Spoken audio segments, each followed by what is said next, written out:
Welcome, guys. This is Jim Collins, and welcome to another episode of Journey to the Pit. We talk about the game fowl lifestyle.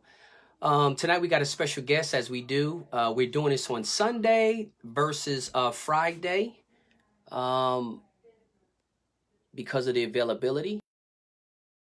He's at the start of all of the videos. I have to say the disclaimer, which is all information discussed in this video is for historical, educational, entertainment purposes only.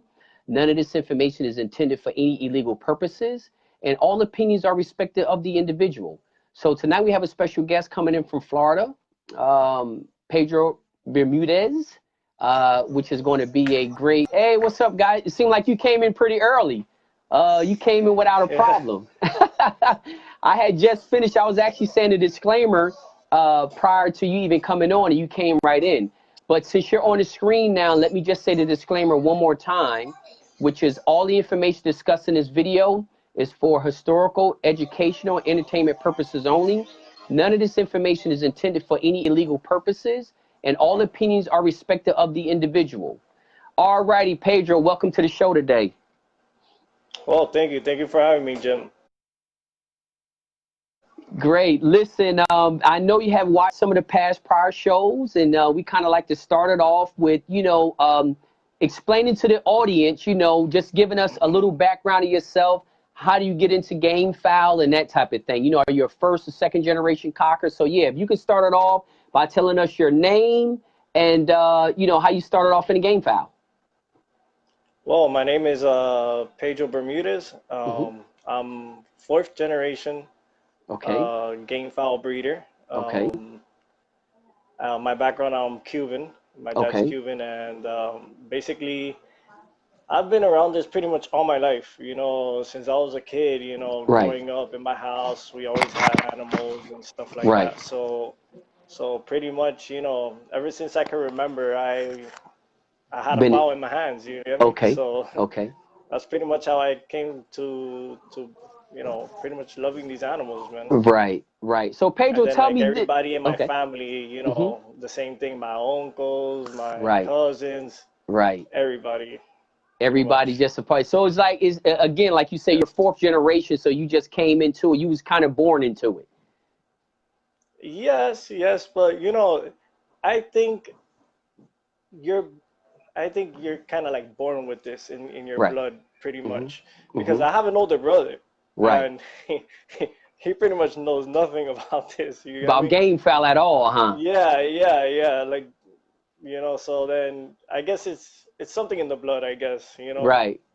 So he don't have any interest in game fowl. No, not really. No, not at all.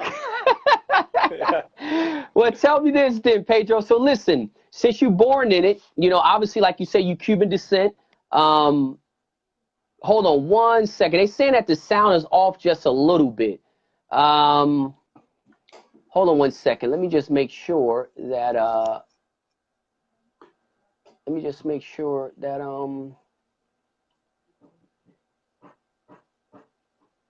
just give us 2 seconds, just see how this works out. Guys, just do a mic check. If the sound sounds any different, just let us know. But I had it on I think on phone signal, on Wi-Fi, so I just switched it out just to see. But back to what we were saying. So tell me this, since you're kind of born into it, fourth generation cocker, the birds you have today, are they the same line of birds that you had, say, when you were, 5, 6, 7 years old? No. Okay. They're not the same. Okay. Pretty much, back in the days, we had more. The bloodlines that we had were more pure-blooded Spanish. Okay. Bloodlines. Okay. Now, as time has changed, and like I feel like when I say these animals, the animals that we're breeding now, most of them are crossbred. They most are crossed, huh? Yes. A lot of them are crossed. Okay. Well, at least the ones that I have in the mainland are all crossed. Okay. Yeah, and you also do have a farm in Dominican Republic, correct? Correct. Okay, great. So you also have a whole breeding program in Dominican Republic. Yes. Okay, yes. great. and the stuff that you have here is just for breeding purposes only. It's only for breeding purposes. I keep it, pretty much there is where I create some of the, how you call them, I think you guys call it the brood cocks, right? Yes. Uh-huh. Mixing certain bloodlines with the ones I have here, the ones that I have from over there, Okay. to create the animal that I really want. Okay. An Okay. animal that I like, that falls under all the criteria that I have. Right. Right. Right. Yeah. So the farm in Dominican Republic plays a huge role in your breeding decisions. Yes, of course. Of course. Okay. Okay. Yeah. So tell me this, like you say, the birds that you have now are more of a cross, and you kind of started out growing up as a child. Your father at the time, your grandfather at the time were breeding more towards the pure side of the game fowl. More, yes, yes. Oh, Because pretty much, no matter what the crosses that I have here, hmm almost always the female hmm is pure. okay. It's the male that we use that it's crossed. You get me? Okay. So you're Okay. bringing out at the end of the day, you bring out an animal that probably has like about 15, 20 to 25% Okay. Oriental blood. Okay. So y'all kind of do like a three-way cross. So Yes. the hen is more on the pure side, and She's the always the gonna be pure. We prefer. Some people do it one way or another, but we prefer right. the hen to always be pure. Okay. Okay. And pure basically means a set bloodline that y'all been breeding for years, just Correct. particular that blood. Correct. Okay.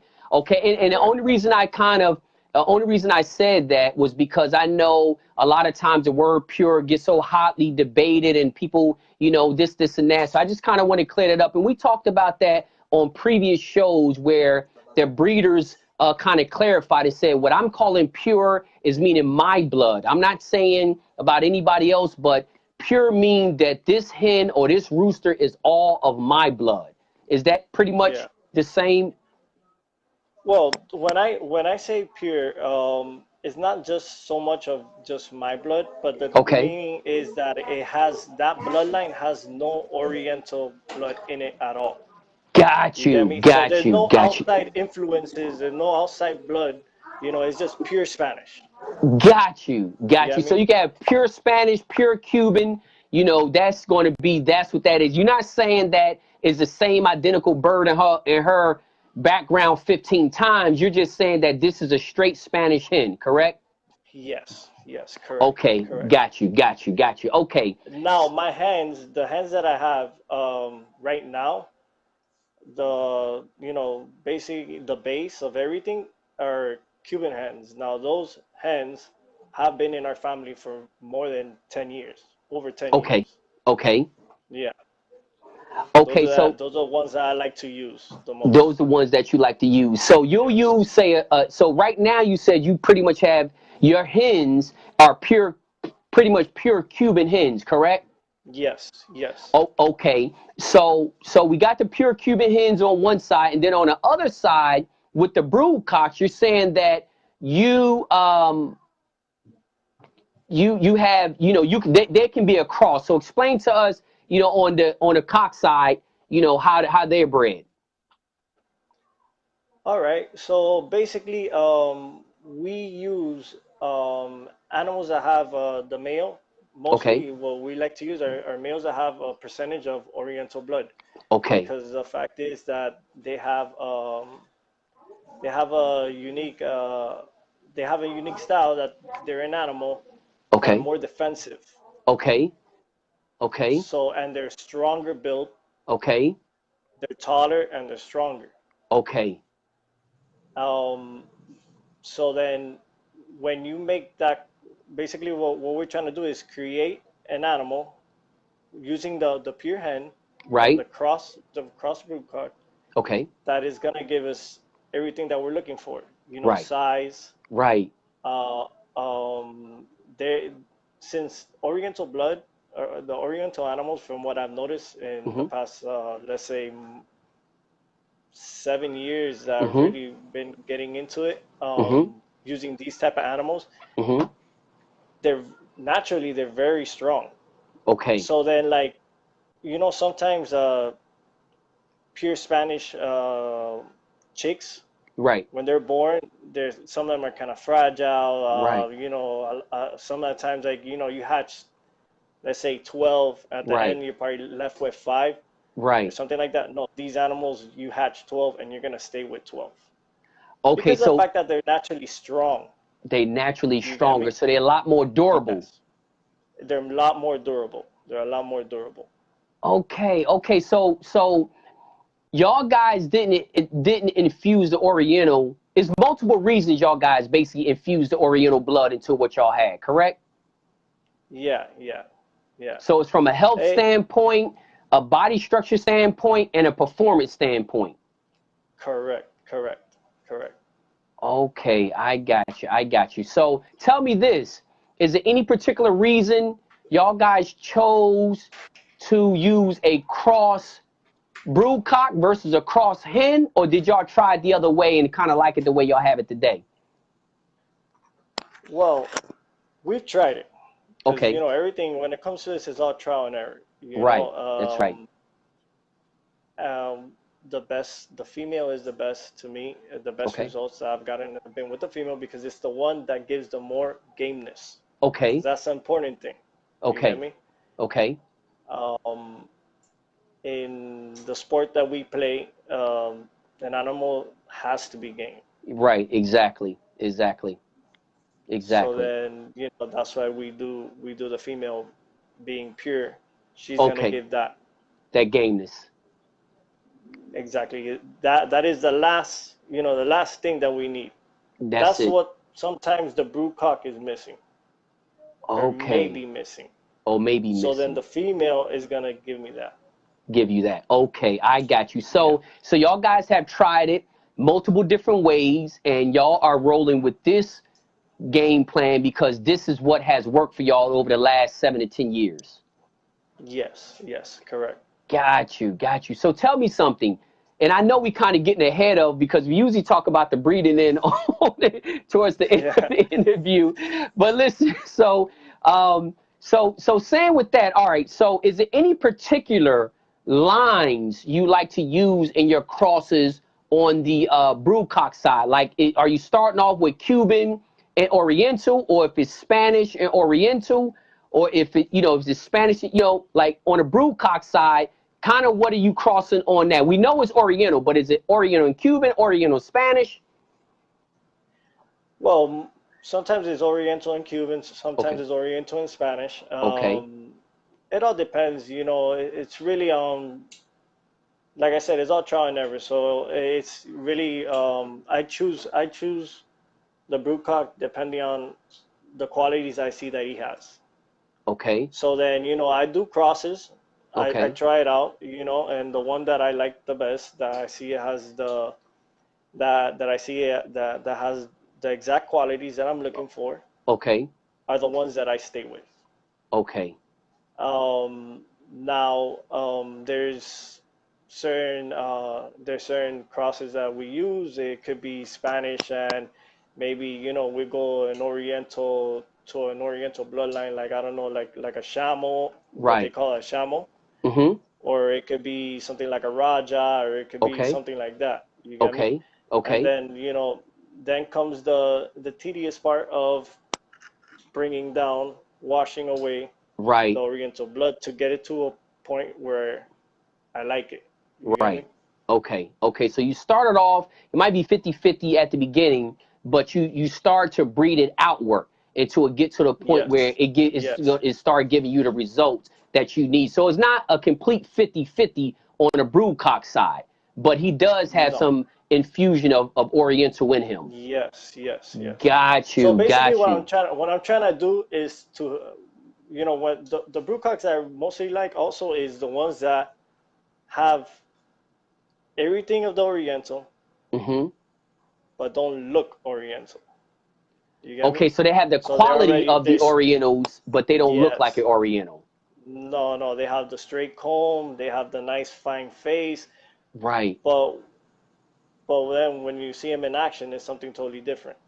Got you, You get got you. me? And all your breeding decisions, obviously, from what you're saying, is based on breeding. I mean, performance. You make your breeding decisions based Yes. on performance results. Okay. Yes. And Yes. that's, well, obviously, you know, that's always ultimate goal, especially, you know, if you're living in a place where it's legal, you know, your ultimate goal is to base your breeding decisions based on performance, Yeah. over generations. I mean, over time, you know, obviously every great performer is not going to be a great producer.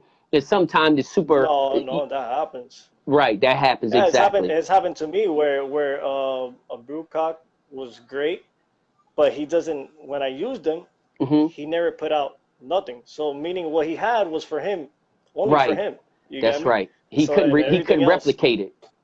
it wasn't. Yeah, it wouldn't work out. He couldn't produce what he was, basically. No, exactly, Right, exactly. right, and that's exactly right. Yeah, so it's actually great that you had the Dominican Republic to kind of help you, well, to actually to pretty much dictate the decisions that you make when it comes to breeding, because everything is just performance based. And then you also do your trial and Exactly. error and stuff like that. Okay, okay. I mean, that makes a lot of sense, and I know some guys may not understand it, but I always say people do different things in different ways. You know, we had one of the guys, a good friend of ours, Clark, you know, AK-47, that spends a lot of time in the Philippines, and he said that when he left the mainland and went to the Philippines, you know, he thought he was going to go over there and take everything from here, his strategies, the way his birds were bred and all that. And then he said he went over there and they sent him back to his hotel room crying because it was nothing was nowhere like he thought it was. And I think a lot of guys don't No, it's understand not. that. They sit back and say, hey, I don't think that's going to work. That doesn't make any sense, this, and that. Well, Clark said that's the same thing he thought. But then when he went to that country and tried to compete, he was just lost. He was just lost. So It's I guess that's kind of what you're saying. Yeah, yeah, and it's totally different. You know, I could understand, you know, what that man was talking about. Hmm. That's like, you know, if I were to go to Colombia Right, or if I were to go to Peru, all right, right, which, you know, I do compete. I take animals from Dominican Republic where I have, and I right, take them out to these other countries. right, In Peru, you're basically, you know, competing on top of some mountains up there where right, you got to look at everything goes climate, everything goes against you. So you're taking an right, animal that's used to one thing and then right, taking him over there, right, it's gonna change complete. It's gonna, right, you know, the animal's gonna change completely because he's gonna get there. He's gonna be like, whoa, what's going on? You get me? right, The same thing that goes for the breeder right, because you're used to doing things. Let's say he was here in the mainland, he did things certain way. But right. over there is the same thing because over there, I'm pretty sure in the Philippines, it's different type of weather. And even the You know, body the structure of the climate. birds. Yeah, he said even the Yeah, body you structure know. of the birds, what was needed there on a body structure was and you know when he talked about that, I can relate to it because I see the way birds are bred that's compete in DR, Puerto Rico, you know, the birds, how some breeders, even though they don't compete here on the mainland, but how they breed their birds here, and it's different. It's a lot different. And at the end of the day, the determining factor is the performance because you can say my bird look better, act better, this, and that, but at the end of the day, if he can't win in competition, then you know how good is the formula. So Yeah. you know, and he talked about how in the Philippines the birds' legs are a lot longer than they were here in the mainland back in the day when it was legal. You know, so that was an eye opener for him. And I guess that's the same thing you're seeing when you go to Peru. Those birds are, do they look different? No, they don't really look different. The only thing is that they go through different. They're trained over there. You got to remember that they're trained over there. So Hmm. you're looking at animals that are used to all these different type of pretty much the climate. The Hmm. what I'm trying to say is the like the climate Right, that they get used to over there. You got to right, remember that since they're at such high altitudes, right. the animals I'm guessing probably develop stronger lungs or something That's right. because Genetically. you know Yeah, that's yeah, exactly because when right. I've seen animals that go out from other places there, Right. and within a couple, you know, within the minute or two, they're already gasping for air and all that. And you see the other one is not. Why? Because they're already Wow. used to it. You get me? Yeah. Because they adapt. Right. And The they animals adapt. Yeah, genetically. I mean, that's it. Exactly. Yeah, genetically. That makes a lot of sense because genetically the animals are going to adapt to their environment. So it's not even just training. It's just that they're even internally they're built different because Yep. they're bred or their genetics is a result of their environment, basically. Exactly. Oh, Exactly. And they buy birds. They buy birds. Those people out there, they buy birds from Dominican other Republic and all that. places. Yeah, uh-huh. And but they a lot of times they breed them with animals that they already have there. Right. So Right. they're infusing their own bloodlines to those. Right. That's exactly right. Pretty much doing the same thing that I do. You Right. try to make an animal that works for them there. You get me? That's exactly right. And I think that's an Yeah. extremely important point because again, you cannot think because you breed it in one place and it performs great there that you can use that It's same not gonna strategy. go. It's not going to. It's But not gonna that happen. is It's not gonna not happen. going. Let me tell you. But you know what? Some people still to this day just do not get it. They just don't get it. It's not that easy. It's not that easy. And I was glad that Clark talked about that. Very successful here on the mainland, but he couldn't hold a candlestick to them when he went out to the Philippines. It was zero. He was not even on a chart. It was just horrible. He said he went back to his hotel room crying about it and you would think, man, a guy so successful here, go there, and it's like you're not even on a chart. Like you don't even make the cut at all. So Yeah. basically, you have to breed based upon your results of what you're looking for. That's pretty much it. Exactly. Regardless of what somebody doing in Exactly. another country, it does not make a difference. You got to breed for what you're looking for. And you said basically that's what y'all doing, and that's why y'all infused the Oriental because it worked for y'all guys. Yeah. And one of the main things that people have to, I think, some people they don't get it. I guess you got to be clear. You got to have a trajectory where what it is that you're looking for. Okay, Hmm. you can't just be like, okay, I have this pen from this person, I have this brew cock from this person. I'm gonna mix it, and since they're both great, what I'm gonna have is gonna be the best. Right. And it doesn't work like that. Mm-mm. It doesn't work like that. When when you breed, I think one of the main things when you breed, you have to have something. You have to have a vision in mind, a vision of what you're looking for. Right. Okay, okay, look, this hand gives me very strong birds, Right. hard hitting birds or whatever, Right. and this broodcock gives me size and speed. Right. You get me? Hmm. So then what he's missing, which might be hard hitting bird, Right. to be Hard hitting. strong at the legs, Right. have the hand to try to put it. You Right. get me? You have Right. to, you have to, when you breed, you have to have something in mind. You have to have a vision of what you're looking for. A clear vision of what type of bird you're looking for. Yeah, yeah. It's not just put two hens because they're from these great breeders and be like, Right. okay, yeah, that's it. I'm gonna, I'm gonna be the best now. No, Right. it's It not doesn't like that. work like, yeah, It's it's not not like like that. that. And again, because it's not textbook, and that's a very very good point. And actually all of the previous guests have all said the same thing. Breeding is just not show up at somebody's house, go buy a trio, and start breeding, and then you're going to be good in 2 years from now. You're going to be on the top of the world. It doesn't never, it's so many different variables like that, and recreating something. When our guest came on, Miss Tammy, she talked about, what really determines a breeder is if you can recreate, not just buying it and having it and performing it. What is your yard going to look like 5 years from now? Are you going to be Exactly. are you producing birds 5 years from now that perform like you were 5 years ago when you bought that trio? Now, when you bought that trio, you're running off the basis of that breeder's hard work. That ain't your hard work. That's that breeder's hard work. Yeah. Now, in 5 years, we're going to see the results of your hard work.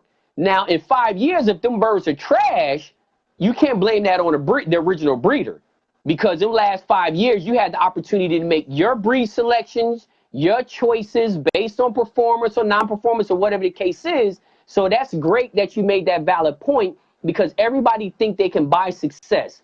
I go out here, I pay 2,000 for a hen, I pay 1,000 for a brood cock. Now I done spent 5,000 on birds. I should be able to do it. And a lot of times they don't get the results that they're planning. They got it the first 1 or 2 seasons, but 3 or 4 seasons in, they wonder why they're not even making a cut anymore. Well, because, you know, that's a result of not having a clear vision, not understanding exactly what you're targeting for.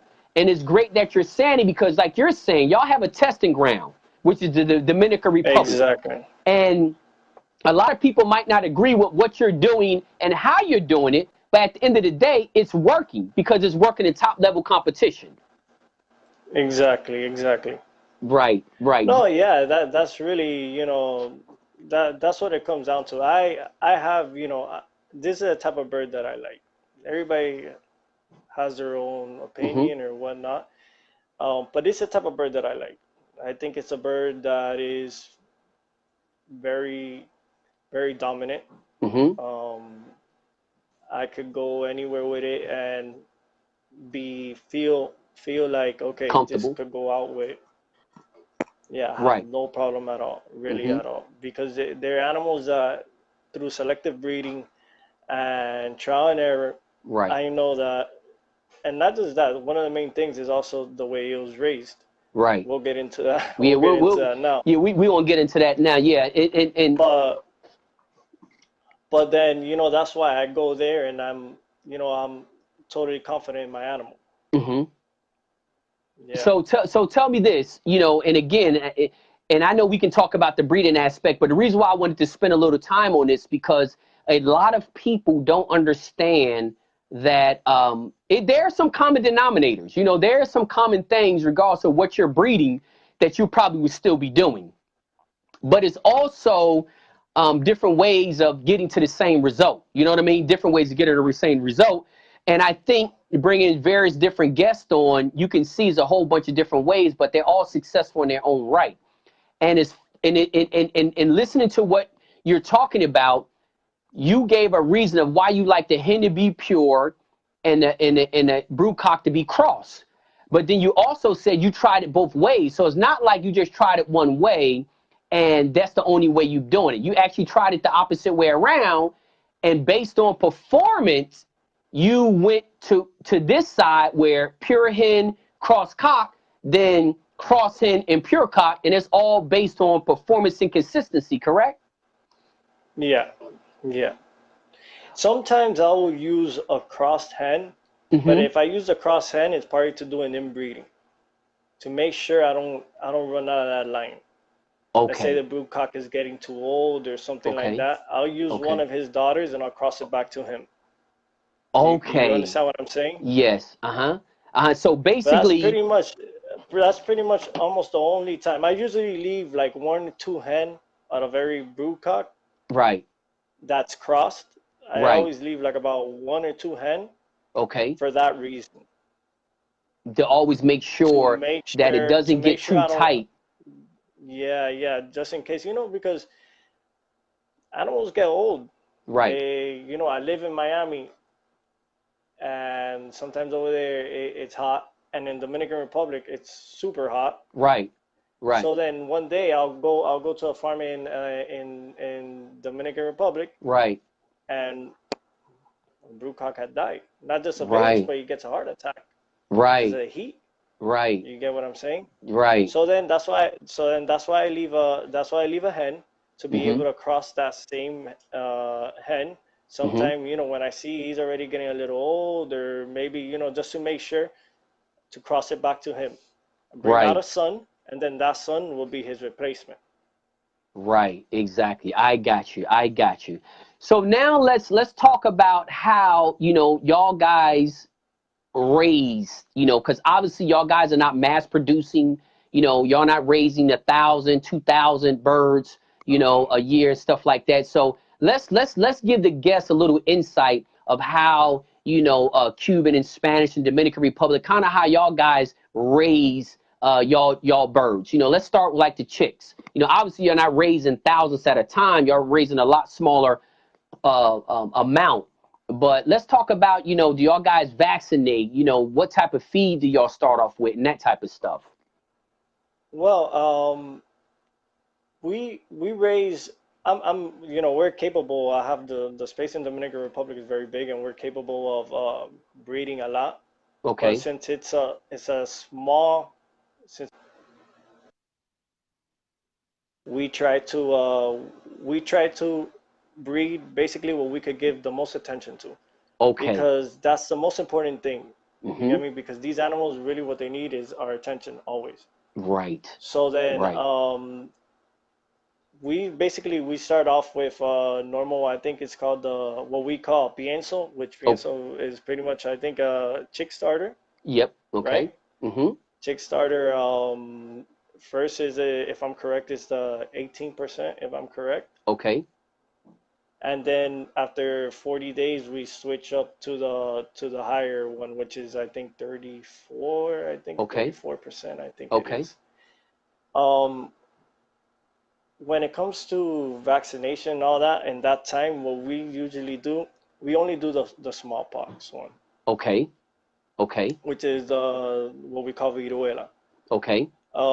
That reason is because the fact is, we've been lucky enough, thanks to God, we've been lucky enough to not have any um, any major Issues. viruses over there. Okay.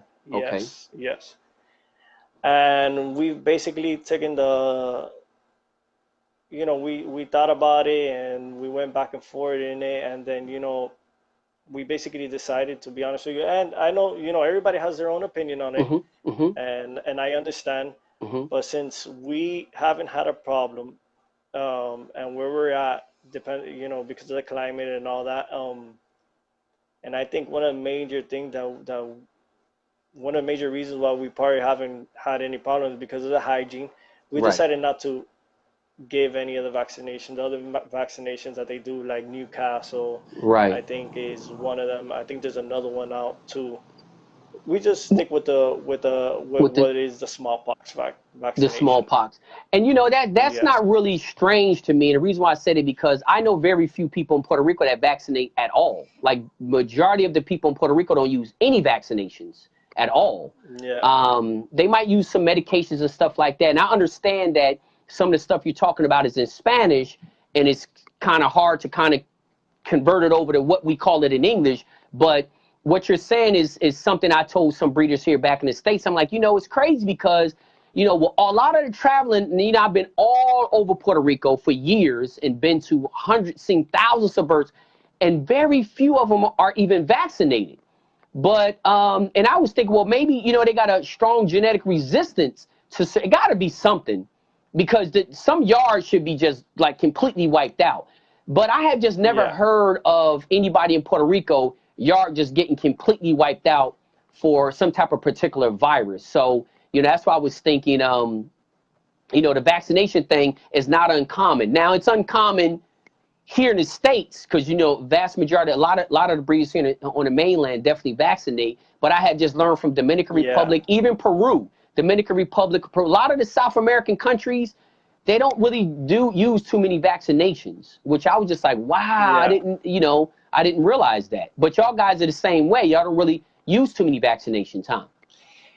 Yeah, like I said, the main one that we use is the smallpox one, Uh which is huh. what we call viruela, which is I Okay. think that one you give it at the first 15 days. I think, Okay. yeah, the 15 days, and Okay. then the second one is like in the 30 days, I Okay. think, or it's Okay. I think it's a two cycle.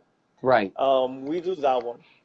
Um, Now the main reason why we do that one is because there's a lot of mosquitoes. You get me? Okay. Okay. Um, the smallpox is transmitted, if there's a little bit of blood or something, Mm-hmm. they come and the mosquito comes and Mm-hmm. it bites them, Mm-hmm. and then it creates pretty The much small. the smallpox virus. At Mm-hmm. least that's from my understanding, that's Right. exactly how it works. Right. Um, even though you vaccinate with smallpox, Right. viruela, the Right. animals still tend to get it, but it's controllable.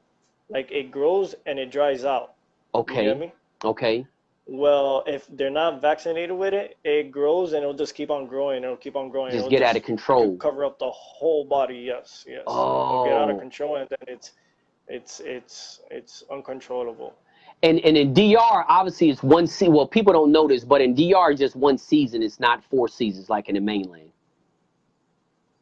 No, no, It's just hot no. all Wait, year I'm long. sorry. What are you talking about? It's hot year round. Yeah, Yeah, yeah, hot, hot. it's I mean, I know that. Mhm. especially in the area where we're at. Right. It rains very little over there. It does. And I know the answer Yeah, to those questions, but I'm just asking the question so the viewers can know the answer. I already knew the answer to yeah, the question, but I'm asking, so the viewers know. So you got one season over there, hot all year long. Temperature is usually in the 80s, correct? yeah. It's usually in the 80s. But the good thing about over there is there's not that much humidity. Over here in Florida, let's say where I live, you go outside, and even though it's hot, Right, what kills you is the humidity. right, right. Over there, it's hot, but it's not humid. It's not You humid, know? huh? Yeah, at least in the area where we have the birds Right, in Dominican Republic, is not humid. So right. I don't know if that plays a part too or not, but I guess that's one of the good parts about it. At least Okay. especially when you're working with in around the farm, and Right, right. if it was humid, Exactly. you'll be dying real You'll be fast. dying out there. That's exactly right. Yeah, So, so, yeah, so, so tell me this, because a lot of guys wanted to know, they always want to know, especially when I had posted pictures and videos and stuff like that of birds living on gravel. They always say, oh man, that's crazy. That looks so painful, this and that. And they make these comments without understanding. Like I told, I said, first of all, about 80% of the birds in Puerto Rico are raised on gravel. About 80%. yeah, I don't know how it is yeah. in other places, and I don't know how it is if they tried it in their own backyard. In Kentucky and it didn't work. But the things that they're talking about, like I have never had a case of bubble foot.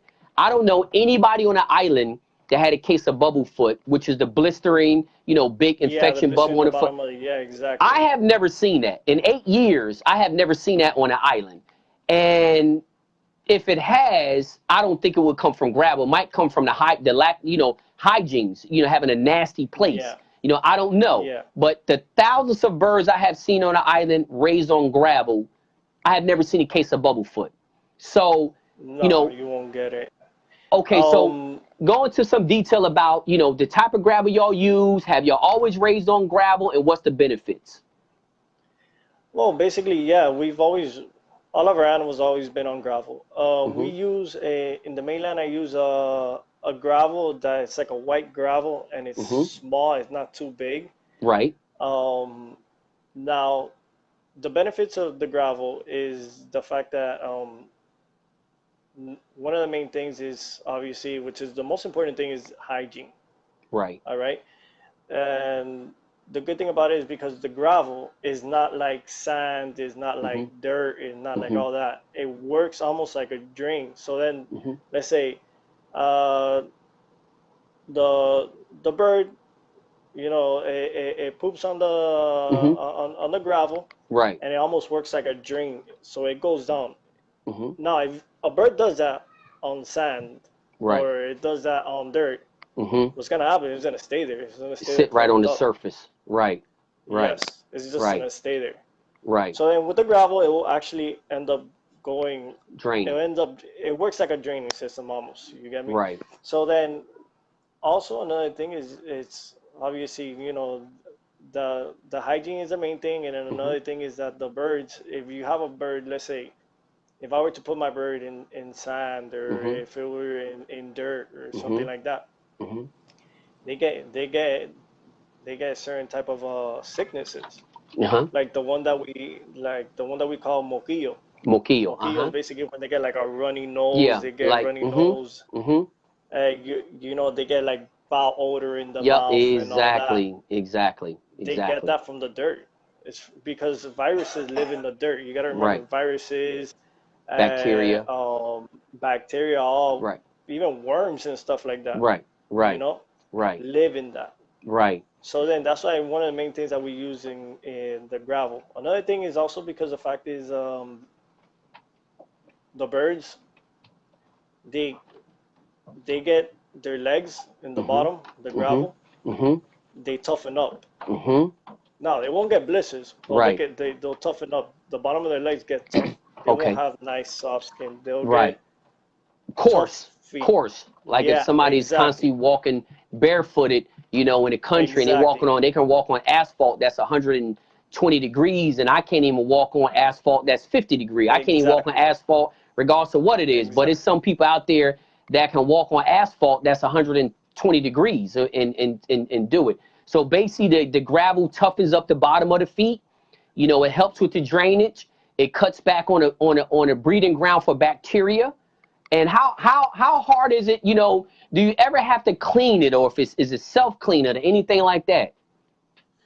Well, when it gets in the bottom of the cage, basically we have like a level, Okay. there's something that goes around the bottom of the Mhm. cage. Okay. So basically, when it gets down to like let's say halfway, Right. we refill it We all the refill. way up. Okay. Okay. So basically, we get a whole truck, semi Truck. truck come in, That's boom, right. dumping all the gravel, Mhm. and then from there on, it's just manpower just to Right. put them in. But usually, it takes like about it could last up to 2 years probably. Can last up to 2 years. Okay. Yeah, Okay. where you don't even Okay. have to do nothing, and you know they have a good amount of gravel inside of each pen. Right. So tell me this, Pedro. Do you see a difference in the gravel that they use on the mainland versus the Dominican Republic? Yeah, yeah, that's another thing too. In Dominican Republic, we use a gravel that's thicker. It's Thicker. bigger. It's actually Okay. yeah, it's actually pretty big. But the thing is that it's like a blue stone. All It's right. smooth. Yeah, it's super smooth. You get me? So Mhm. then, even when I first saw it, I've always used gravel, and I saw it, I'm like, whoa. I thought the same thing that you were just speaking about earlier, like that, the bottom of the feet and all that. Right. But then I grabbed it and I had it in my hands. I'm, whoa, no, it works. It works. And they say that they use that type of gravel also because the fact is that it also works almost like it almost works like if they also like exercise their legs on top of that. Mhm. Mhm. Since it's Mhm. thicker, sometimes they try No, that's moving yeah. it No, around. right. The moving They're it doing around. exercise They doing inside the exercise. cage. Yep. No, that's Exactly. exactly right. And I say that because I just know that from experience. I know when I have raised birds in cages versus raised birds on that gravel. Even with, and it mainly is the hens, not so much the roosters, but mainly the hens. You know, because with the roosters, we typically gonna get them in a cage and in the ground. And a lot of times with our hens are in cages up off the ground or running alongside the walls or something like that. And I was like, man, those hens, their legs are so small and so thin. And the guy was like, yeah, because they take those hens and put those hens in them cages up off the ground or in the cages that run alongside the wall, and they don't really get to work their legs. So Yeah. what it does is when you put those birds on that gravel, and I have video of birds. They like, oh, well, birds, they need to scratch, and if they can't scratch, that's not really Yeah. good for their legs. I'm like, dude, I got videos of birds scratching in gravel. I mean, throwing rocks 3 and 4 Yeah, feet they do away. that. They do it all the Yeah. time, and a lot of guys who just have never experienced that thinks it does not make any sense. But that's a lot of times why I would record No. this stuff and post it, because a lot of guys who have no experience would be like, oh, that don't make any sense. That's not going to work. And it's like, let me show you 10,000 birds that it is working with, and then you tell me if it's not going to work. No, it totally works, and they do that. They do that to keep themselves, and whether you believe it or not, between training sessions, they're keeping themselves active Mm-hmm. all the time. Mm-hmm. Another thing that I do is I almost every day I tend to switch birds around because Okay. when one bird is next to another one and it sees Right. that one always, Right. at first there's gonna be there's gonna be Movement and some, activity and all yeah, that kind of movement and stuff. action, and they get worked up, and they Right. start doing all that, scratching on the gravel and all that. Right. But if they get used to it, he's just gonna be like, oh, whatever, that's Buddy next door. Right. So what That's I right. do almost every day or every 2 days, I like to switch him up Right. and bring another one in. So he's like, oh wait, who's this guy?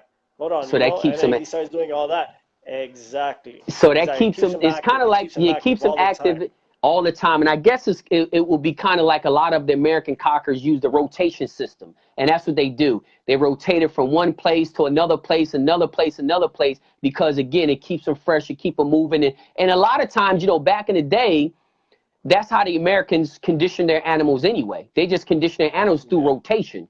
They didn't hand work them like we do. They didn't use treadmill. They don't use none of that. They just don't touch them, just move them. Take them from the scratch pin to the fly pin to the tie cord to Yeah. the this to the that. And so basically that's something that y'all guys also do also, huh? Correct. Correct. So tell me in the DR in Dominican Republic, with that's how y'all guys keep. So you gave us a good understanding of why y'all use the gravel. Now, if I looked on the whole island of Dominican Republic, what's the percentage of animals that will be raised on gravel?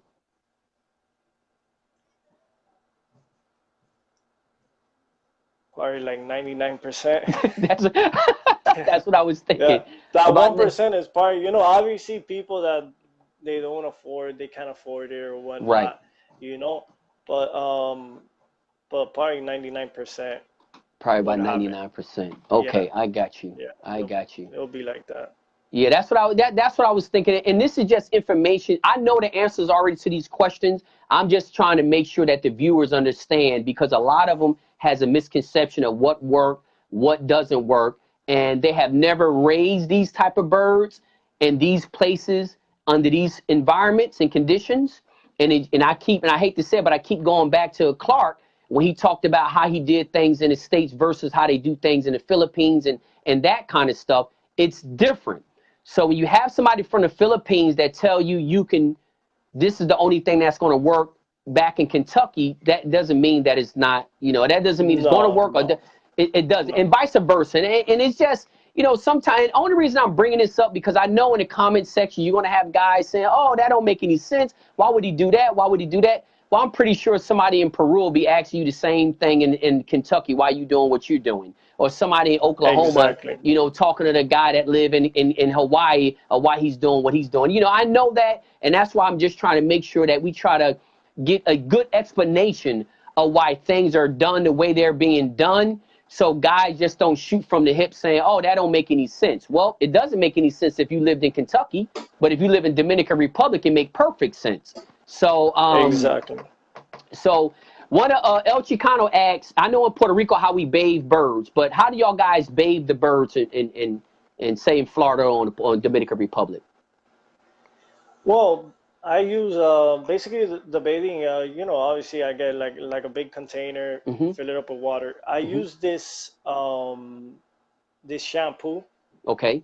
that I get from over there. Okay. I use it also here in the mainland, and it Okay. gives this great shine to the bird's feather and all Okay. that.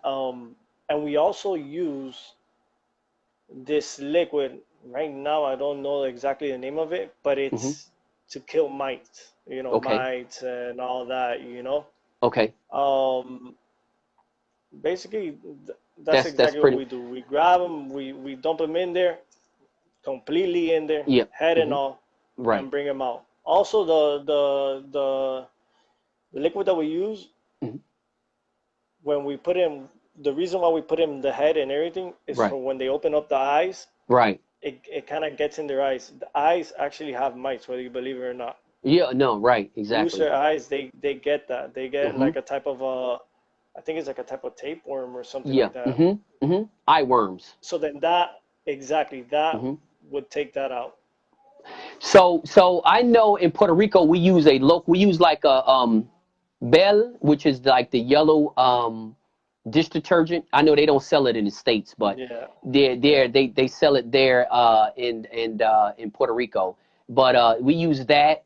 And then we also use this local stuff. That's why it's kind of hard to say the names, because it ain't something that you can buy here in the States. It's something that's exactly. made. It's something that's made local, and it has a Spanish name to it. So it wouldn't really do anybody good here to know it. But and that's the same thing. And I also use a flea and tick shampoo that I have learned that has actually done fairly well for me there in Puerto Rico. But it's some things I think next season that I would use that I learned from here in the mainland that they use on their chickens here in the mainland that I think I'm going to try next season in Puerto Rico. Yeah, yeah. No, and also here sometimes and another thing that works very well is horse shampoo. Horse Using horse shampoo. shampoo. Okay. I think the one that I've used is one that is made from I think the same company that makes Red Cell. You know Red Cell, the Yes. liquid vitamin and all that. Uh-huh. They make this horse shampoo that's all like organic, I think, or all natural, something like Right. that. It's very good. It's very good too for the bird's feather and all that. Gives it a Right. nice shine. Right. Does works great. Right. And I And just want obviously, you know, I mix that with the mite killer and all yeah, the that. mite killer and all that. And I just want to address a couple comments that's coming through that I seen, they asked about dust, the birds dust bathing and stuff like that. Again, the birds do scratch through the gravel. I even have videos of hens scratching through the gravel. On the bottom of the gravel is going to be sand or it's going to be dirt, just depending on where the person is located. Yeah. So they do get dust bathed. But in the South American countries, it's very typical for the birds to be bathed. I know at least in Puerto Rico. Birds and bathes in Puerto Rico is a very, very common thing. We bathe them and then we put them out in the sun. It's very, very common. Exactly. Now, if you're living in the States and you got, 500 birds, 600 birds, I don't think you're going to be bathing 600 birds on a tie cord, so it'd be more important that a No. bird gets to have a dust bath, a dust bath. But in South American countries where you might have, say, 100 birds or 150 birds, one, they're going to be all in cages, very confined, and you'll be able to have easier access to them. But again, guys, just to let you know, bathing birds in Latin countries is very, very common. Now, does birds get to have dust baths? Yes, they do. They still scratch throughout the gravel and they get dust baths. So Exactly. it's not like they do not get dust baths. But understand that the birds just go, and I'll just challenge y'all guys. Regardless if you think a dust bath is better than a shampoo bath or whatever the case is, that's all everybody's opinion. But go to Pedro's page and look at the way his birds look and ask yourself, can you find some birds here in the States that live on dirt that look just as good or better or even worse? I can promise you can find a lot of birds that's raised on dirt that looks nowhere near as good as his birds look. So look at the health of his birds. Look at the condition of his hygienes of his cages. Look at the condition of the birds itself. Look at this stuff as far as look at the example. Don't go by theories and what you think should work and should not work and all that kind of stuff. Go to Pedro's page and look at the condition of those birds. And then you tell me if gravel work, gravel don't work, if them not having dust baths don't work, if they should have smallpox or whatever. Go to the page and look at the quality of his birds. And the quality, I think the proof is in the pudding because you can come up here and sound like an expert. You can hit every date on time and everything on time. Yeah. But if I look at your yard and your birds look like trash, it doesn't matter what you're talking Yeah. about. So guys, understand that Pedro is trying to convert a lot of things that he only know from a Spanish point of view because a lot of the products that they use is only made in the Dominican Republic and they are in Spanish. Yeah. And he's trying to convert that stuff to what is equal to what it is here in the U.S. But again, I challenge you to look at his yard and put his yard up against anybody who has any kind of negative comments. Put his yard up against his yard and see if your yard is 100 times better. I bet you it won't. I promise you it won't. You might have green grass, but they don't raise their birds on green grass. So I promise you, look at the condition of his birds and ask yourself, look at the condition of your birds and ask yourself if your birds look 100 times healthier than his. I bet you the answer will be no. I promise you the answer will be no. So guys, keep an open mind. I know you're very successful. You've been doing it 50 years. You have had a lot of success and stuff like that. But guys, keep an open mind. They do things different. And that's the reason why I brought Pedro on his show. Exactly. They do things different. But I think the proof is in his birds. Go to his page, look at his birds, Look how well they are. Look how clean they are. Look how red they are. Look how healthy they are. Look at their feathers. Look at the condition of his cages. Look at all of that. And ask yourself, oh, that guy don't know what he's talking about. Come on now. That's not making, I mean, some of these comments I'm seeing is just, to me, on the borderline of just being disrespectful or just being closed-minded. Look at the man's yard and ask yourself, does he know what he's talking about? That's it. That's all I'm saying. So, guys, keep an open mind, man. But some of these comments is just really not, it's kind of like irritating me because for some reason, I guess everybody thinks their way is the high, either their way or the highway, or their way is the only way. If you ain't never raised a Spanish bird, if you ain't never raised a bird in Dominican Republic, if you never raised a bird on gravel, just because it did not work for you doesn't mean it does not work. I had a conversation tonight with Mitch out there in Oklahoma, and we talked about the same thing. Mitch was talking about, how things are in Oklahoma, how what he's doing in Oklahoma may not work in Alabama. You know what I mean? And what they're doing in Alabama may not work in Oklahoma. But just because it doesn't work in Alabama doesn't mean it does not work. Because it's working for him in Oklahoma. It's just not working for the guy in Alabama. So again, guys, keep an open mind. Look at the man's page. Look at the man's birds. And I promise you, I will put his farm up against anybody else's farm out there as far as the quality and condition of these birds. Period. And his philosophy. Oh yeah, one of the main things is, if you don't think something works, right, at least try it first before, ruling it out. You get me? Sometimes you gotta keep an open mind. That's right. The same thing that you're saying. You gotta keep an open mind when it comes to everything. Right. You get me? When it comes to this, because one of the main things, one of the things that I like to preach is that sometimes the people that say they know it all are the ones that know less. Because, and a lot of the time, some people, those people that say that, you know why they're always going to know less? Because they're not open to new things. They don't want to they don't want to learn new things. Like I said, just a couple of days ago, somebody had told me about a new eating regimen for my ducks in Dominican Republic. Right. And I was thinking about it. I'm like, you know what? Yeah, this feeding regimen does make logic. Right. You know what? I'm going to try it out. That's right. You get me? Now, after I try it out, if it doesn't work, I'll go back to that guy and be like, hey, it didn't work, okay? Right. It didn't work, okay? Right, but you at least try. That's what it's. Yes, I always try. If there's something that sounds like too bogus, okay, maybe I'll just. But I look at things, like I said, I try to be open and look to see if it has logic, or see if it makes sense, and then I'll be like, well, let's try it out. Right, let's try it out. It doesn't hurt. You get me? Yeah, that's exactly right. And Pedro, that's what I learned, and I can, and I'm pretty sure, because we have had previous guests on before that have farms in Mexico and stuff like that, and things are different. They're in California. To say they're only 3.5 hours away. Well, 3.5 hours make a big difference. Like from Southern California to certain parts of Mexico, 3.5 hours into Mexico, they were just telling me things are totally different, because this is some of the stuff that people are not realizing. The access to certain types of feed, the access to certain types of medications and vitamins and stuff like that. And then also, too, the birds building a genetic reflection of their environment.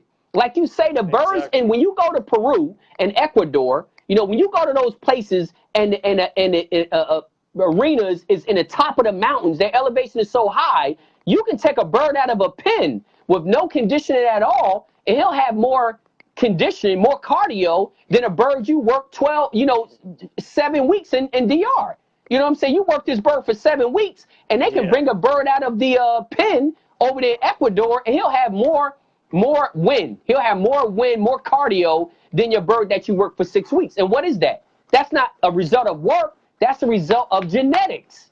That is a result of genetics. And I think a lot of times guys do not realize, because, again, you work a bird 6 weeks in DR, You take him to Ecuador, and in 3 minutes, he's gassed out, and you scratching your head.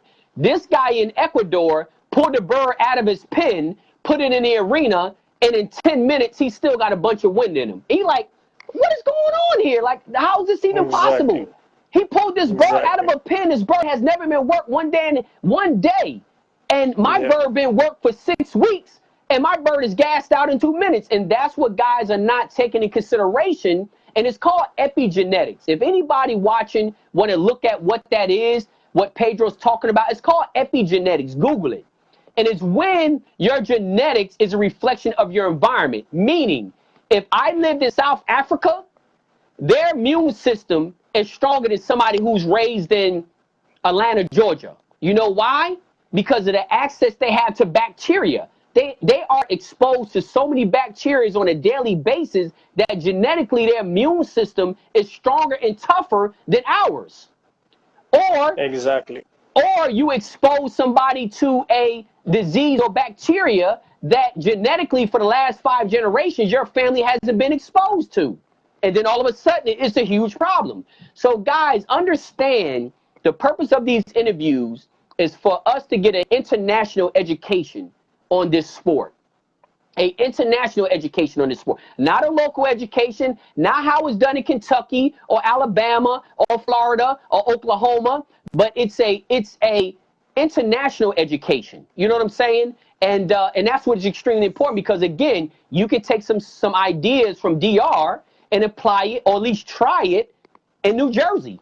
You know what I'm saying? You just don't know. Exactly. But again, guys, you know, it's trial and error, like Pedro said. You know, everything that they do, the decisions that they make is based on performance based. That's how they make their decision. But even when you have high performers, he already done told you that doesn't guarantee that they're going to be able to produce. It doesn't guarantee they're going to be able to replicate their self.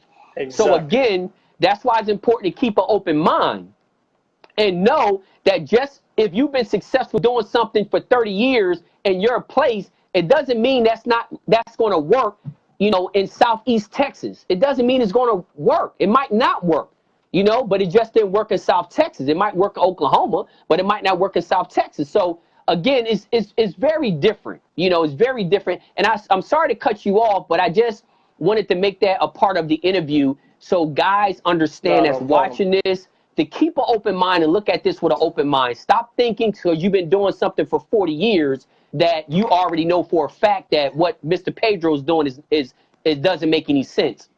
That right there is just throw that out the window. But let's talk a little bit more about the pins. You know, how high is your roost post inside your pins? Well, the pens here in the mainland are probably like about 5 feet tall. Okay. In the like DR? 3 feet. Those probably like 7 feet. Oh, 7 feet. Okay. Now tell me something. Now, even in the 7 feet, because I know in DR they got multiple size pins just like they do here in the mainland. Yes. Do you change the bedding from the smaller pins and have different bedding inside the 7 feet pins than you do? Because you got some 4 feet pins also. So do you change like the different type of gravel or different type of different type of flooring? It's all the same. It's all the same. The only thing is that when they start off, when we first bring them in, after we bring them in from like I don't know how you could call it. We call it machado. Basically, where you have a bunch of young stags running around. We call it macheros over there. I don't know what they call it in English. That's fine. That's fine. So basically, when we grab them, when we bring them from there, and we, you know, already gonna start working them, conditioning and all that, they get in a smaller pen. Okay. All right. Now, once they're almost halfway, we move them on to the bigger one. To the 7 foot pins. Yes. Okay. Now, is it gravel in the 7 foot pins also? As well, yes. Okay. Everything gravel. Everything is gravel. Okay, big pins. Yes. So we got 4 foot pins with gravel. We got 7 foot pins with gravel.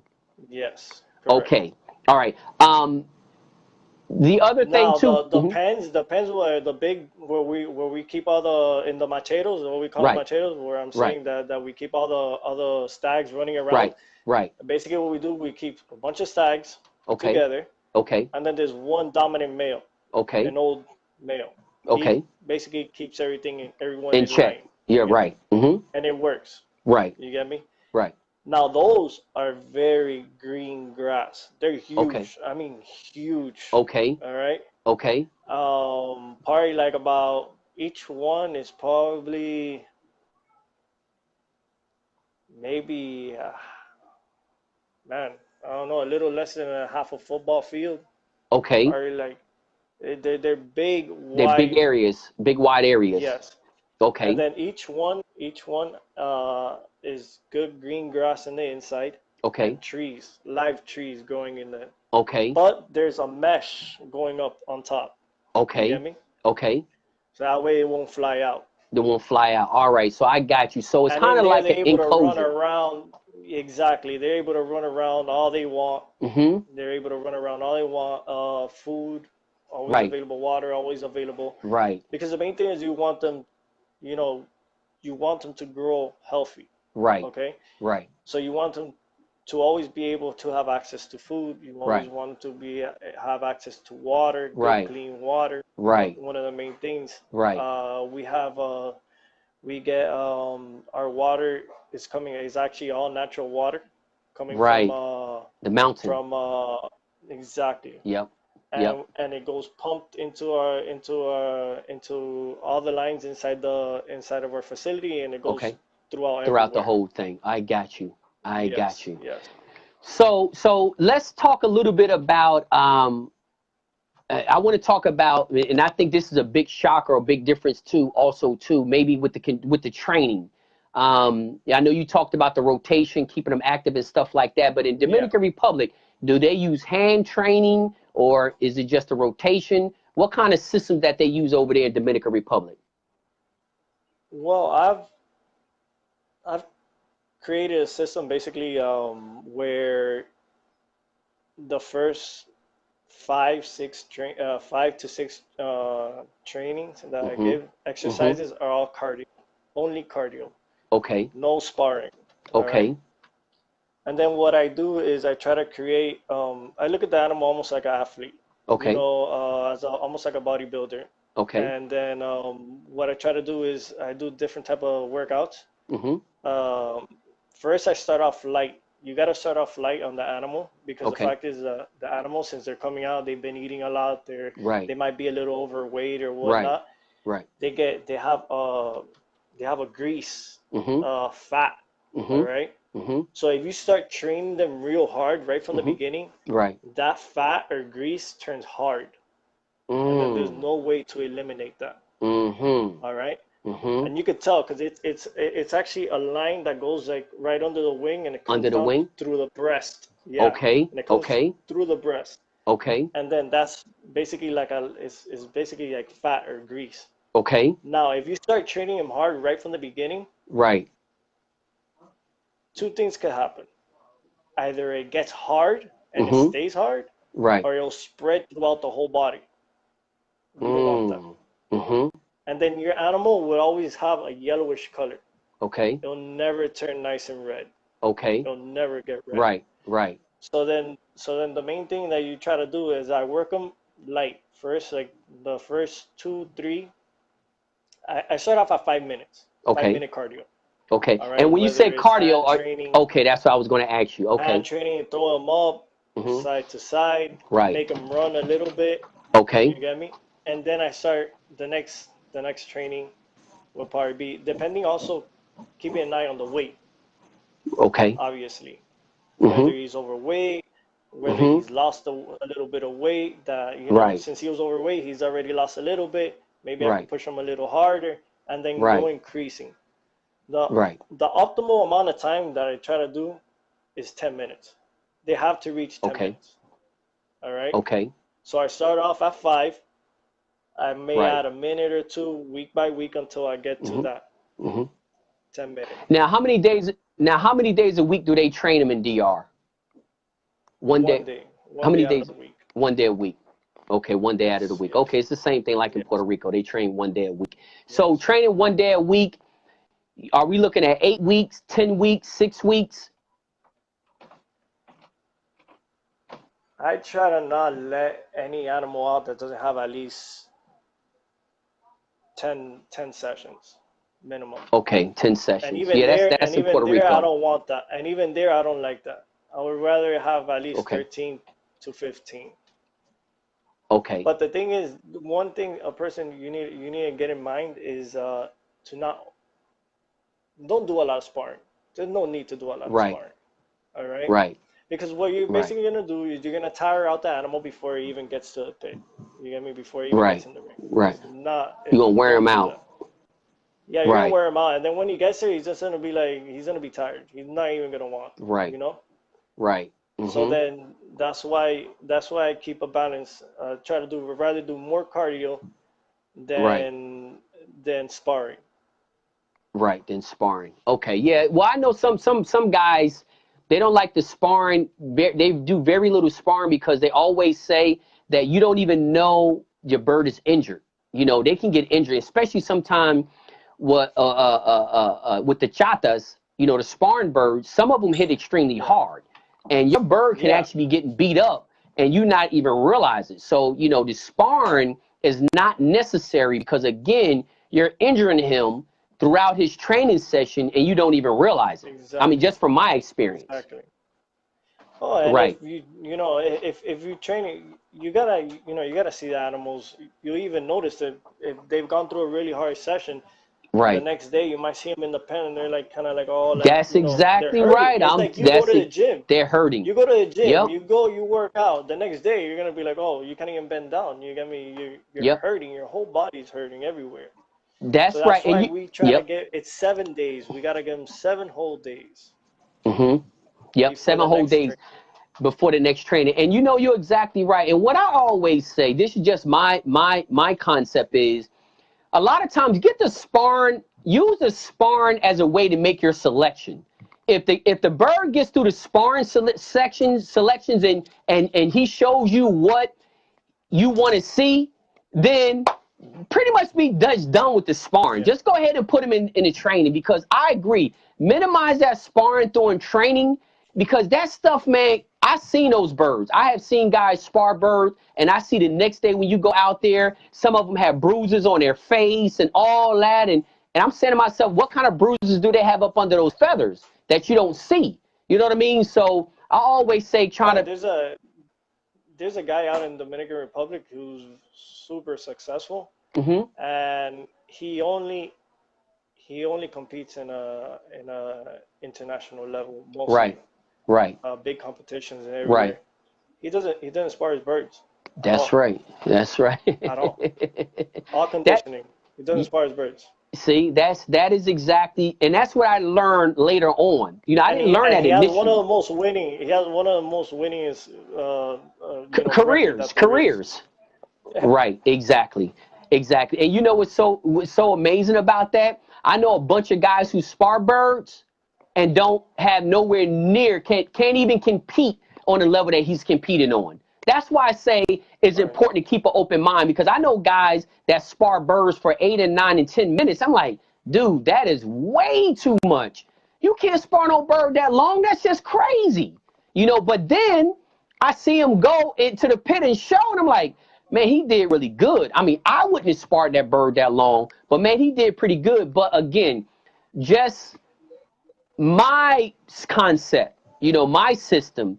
I think if you're going to do a lot of sparring, you need to do that to determine the selection, meaning that if this is something that you're going to work with or not. Once you determine you're going to work with him, then I don't think he needs a whole bunch of sparring, you know, later on in his life when he goes through the training.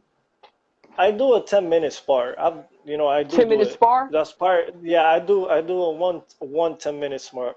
One 10-minute spar. To see if it gets tired. If it could, yeah, if it has the endurance to go a long way.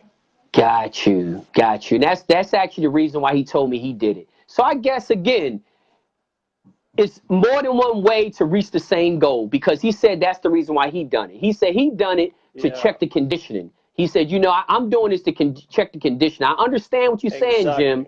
You know, you might not like it, but I've been doing it. And I got to give him credit.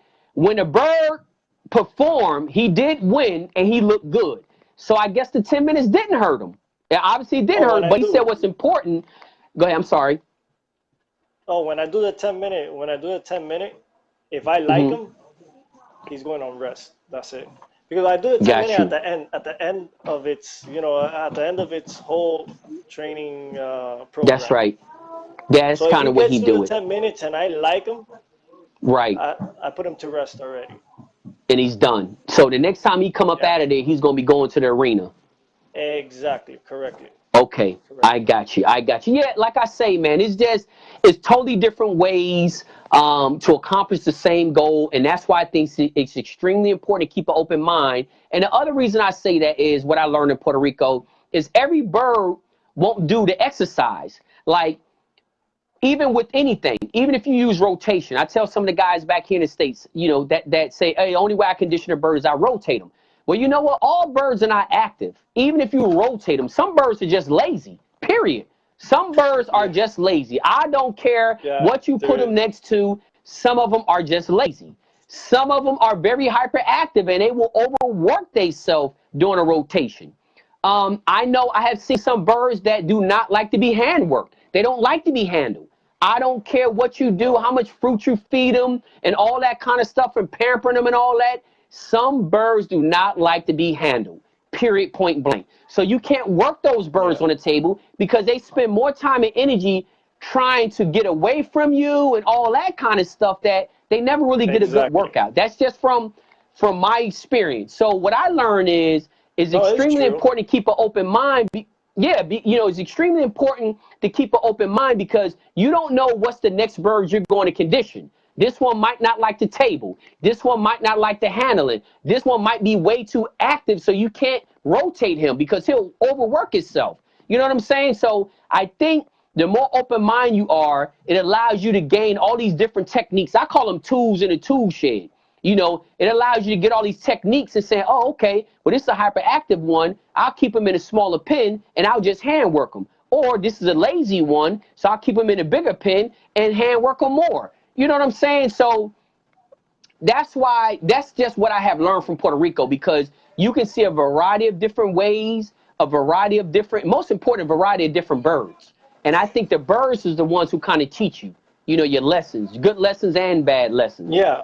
Just from my experience. Yeah. And there's also sometimes the bird itself will tell you when it's ready. Right. You might say, okay, like I told you, I'm 10 trainings or whatever. Right. That's what I'm looking for. That's what I want. Right. You get me? Mm-hmm. But there's birds that in lesson that they're telling me, and they show it, and then I put them through a test, like I tell you, the 10 minute. Let's see. Right. Let's see. Right. And they've showed it. Right. And I've grabbed it and I took them out, and they've done a great job. I'm like, right. Those are things that you gotta look at too. You get me? But only a person that's around these animals every day and it's around them daily is able to know, the type of bird that he is, his characteristics, his habits, all that. That's right. You get me? Right. So that only a person that's around there, around, these animals every day, is able to figure out those things. That's right. Because they don't talk. The animals don't talk. Right. You get me? Right. So their way of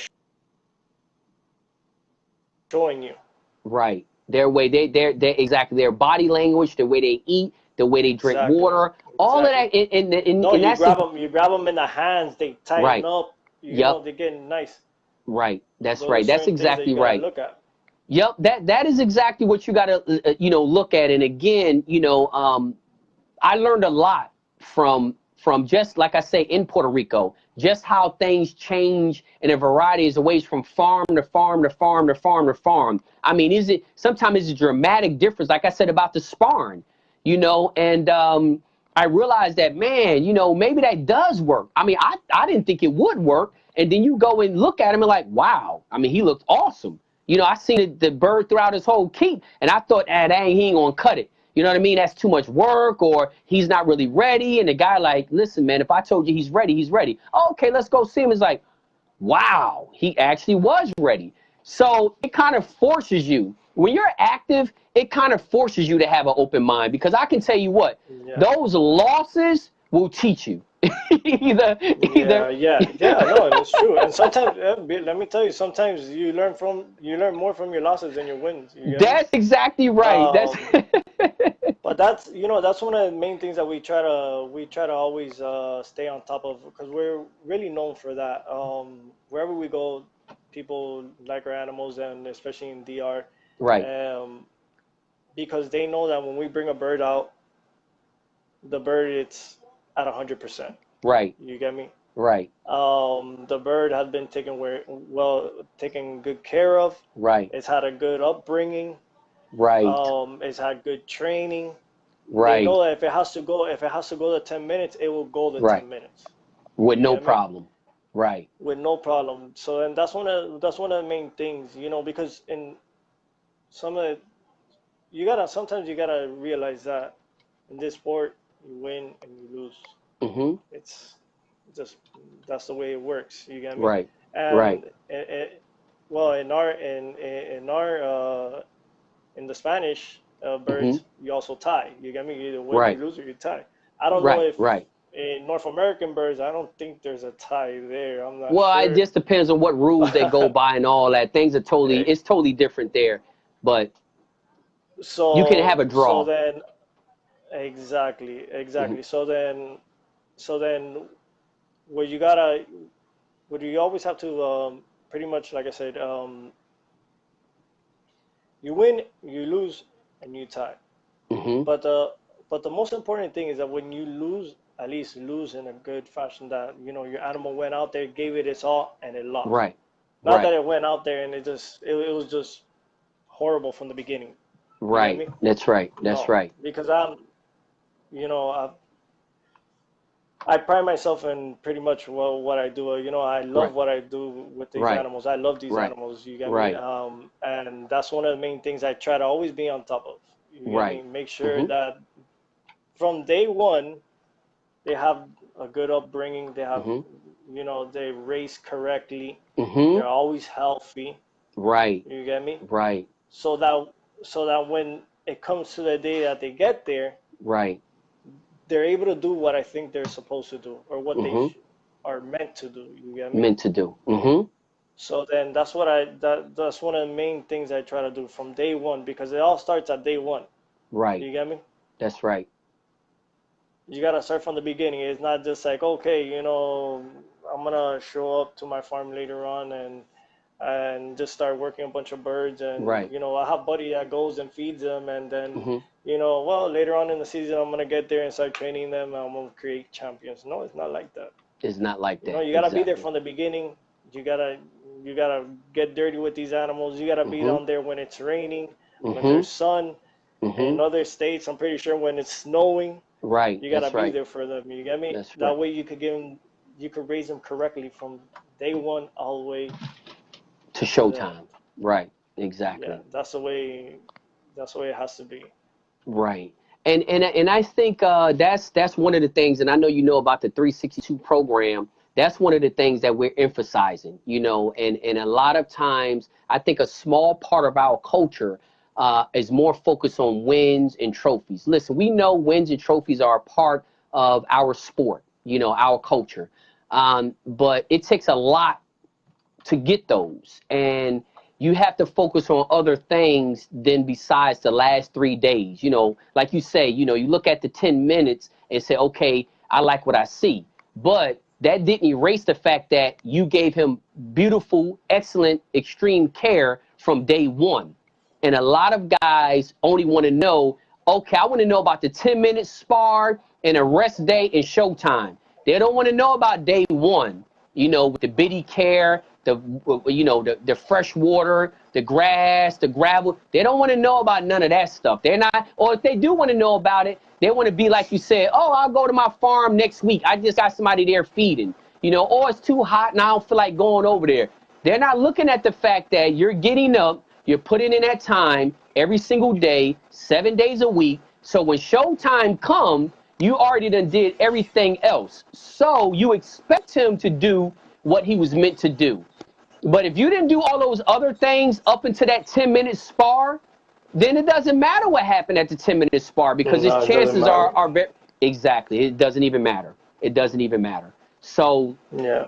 that was just one of the reasons, because some people wanted to know why I came up with the 362 and not the 365. And like I told them, I'm not eliminating those last rest periods or those last preparation days.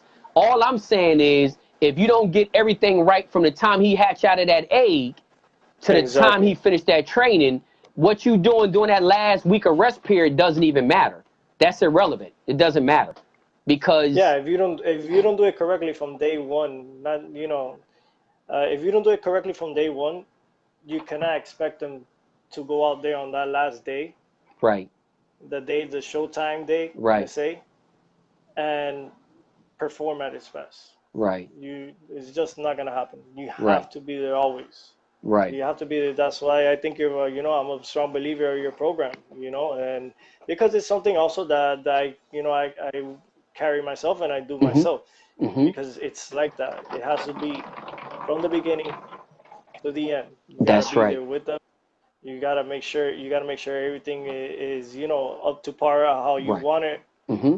Make sure you give them the right upbringing, whether it is Right.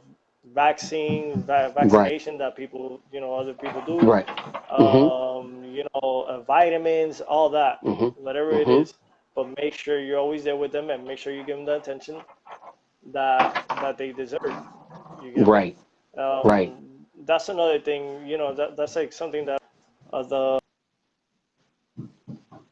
uh, of our interview. Mm-hmm.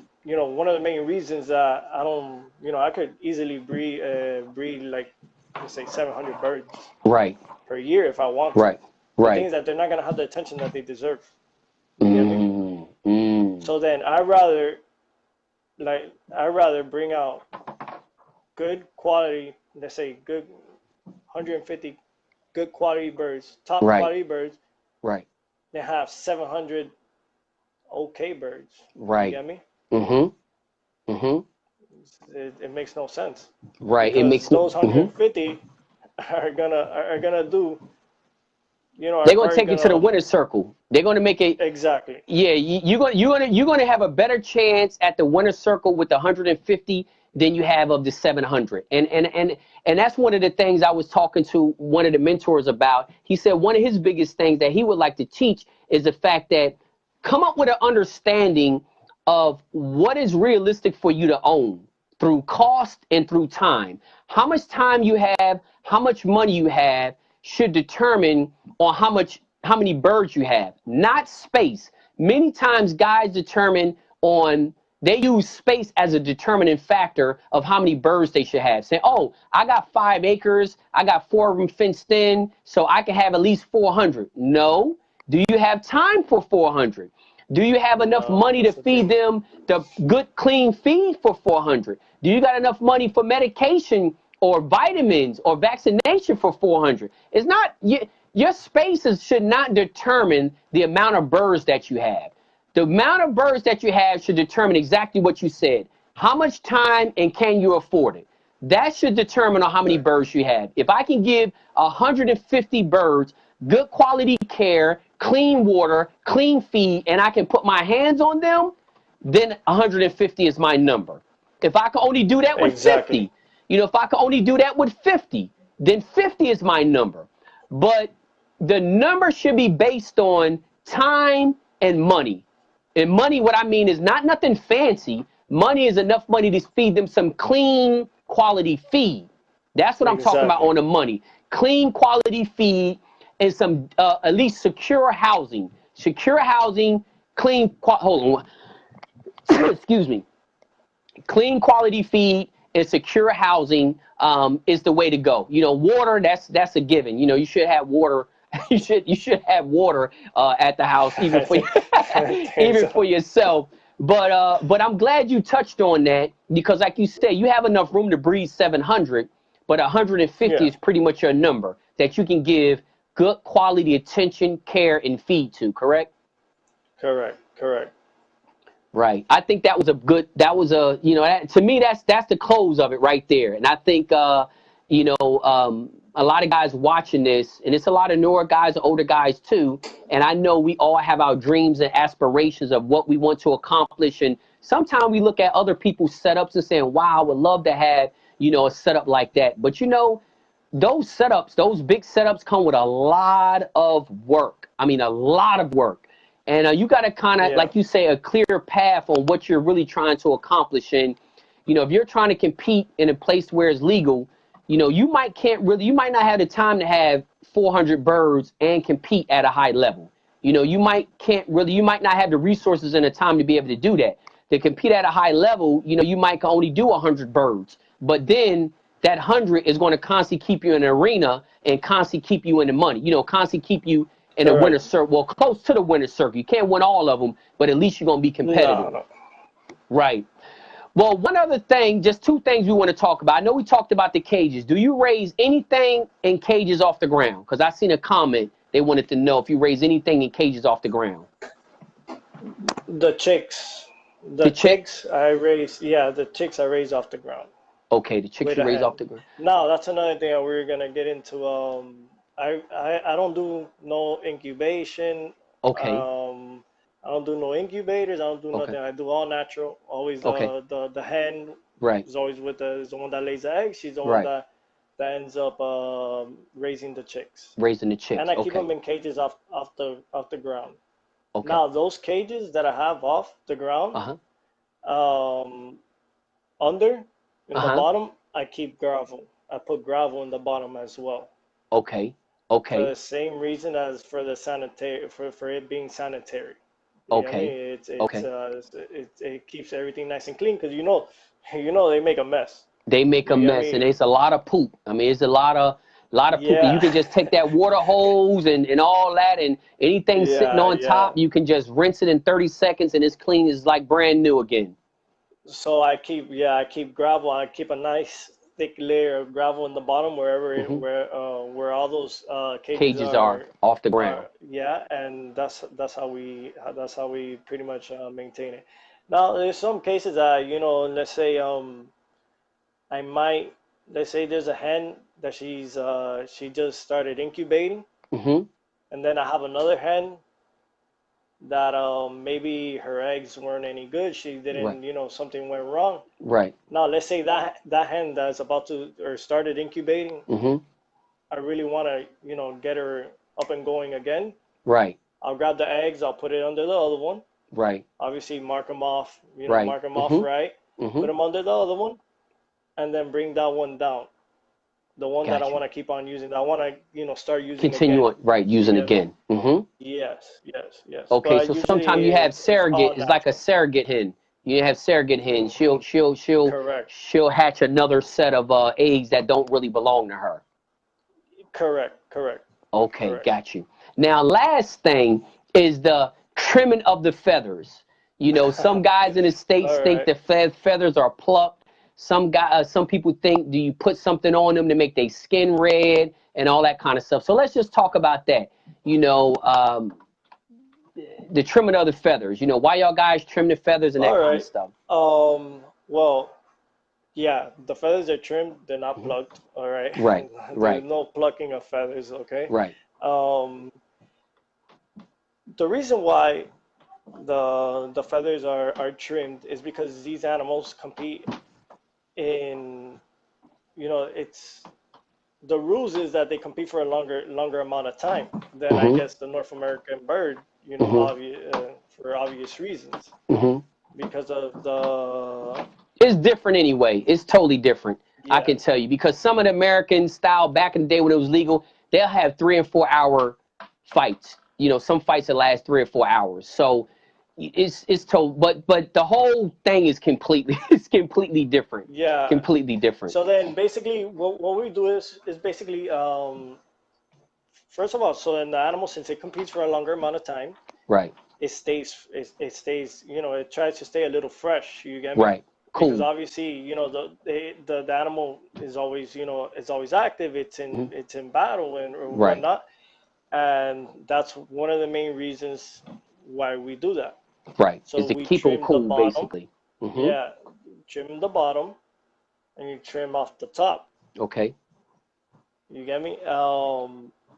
Another reason why we do it, and one of the main reasons, one of the, which is something else that goes along with what I said first, is that you're also able to look at the bird's health through there. Because if there's something wrong with the bird, you're able to notice real fast. Because when they say they start going from, if the bird is natural, let's say the bird is nice and healthy, he's always red, and then you start seeing him kind of changing colors, getting a little bit pink or something, automatically, you're saying, okay, there's something going on here. Right. So you're able to keep a watch on the bird's health as well. Right. Just in case if you see something not going right, it'll tell you. It's like it'll give you like a red flag right away. Which is a lot of things, that's what I do. That's one of the things that when I go in, first thing I do when I go into, I look at all the birds. And when I see some off coloration or something like that, automatically it tells me something. It throws up a red flag, and I open it, I grab them in my hands, I look at them, I check them, see, what's going on. What's going on? Another thing is that the birds has to be healthy for it to get red. If the bird is not healthy, it will not get red. Right. Now there's things that you could put that would speed it up. If it's healthy, there's things that you could use that might might make a difference. It might make the bird get redder faster. Right. But the main thing is health. If the bird doesn't have health, it's not gonna turn red. Not going to turn red. It'll stay like a pinkish color. A pinkish color, yeah. Or it'll be yellow all the way. It will be pale colored. Right. But one of the things that we do is that when we trim the feathers, we don't work the animal. We don't train the animal for 15 days. Okay. Until he starts getting colored. Okay. Once he starts getting colored, after probably 10, 15 days, that's when we start working him again. Got you. Because it's I've never tried this out, to be honest with you. Right. But one of the things my father and all that has taught me, and they have told me that if you trim the feathers from the bird and you train him right away, you'll never get good coloring. Wow. Yeah, it will never get good coloring. Now, personally, I've never tried, and I'm not sure if I really want to try. Right. But that's one of the things that they say. Now, I'm not sure if that's true or not. I don't know. But like I said, if the bird has health and you trim it, within 15 days, you already see it start getting red. Right. Now, what we do use is we get a spray bottle, and we mix it probably about 50-50 water and alcohol. Okay. Mix. Okay. Right? So then what we tend to do is that we get the bird, we spray him with the water and alcohol solution, rub him down with a sponge, and bring him out to get sun. The main factor is the sun. They have to get sun. Right. So then you got health, you got the sun. They're gonna be the two main factors in that. The water with alcohol works. Like I said, it might work to maybe bring out speed it up, faster. but not right. Maybe. But it's not necessary. No, it's not necessary because you know what's another thing that works perfectly fine as well. That which is something that I mainly do up in DR is ice cold water. Wow. Yeah, ice cold water. I mean, water with cold ice cubes in it. Yeah, you grab that and a sponge and you bring it down, and not only does it refresh it, it'll get it real red too. Wow. So then there's two methods I use. So then I use one in the mainland and I use one in DR.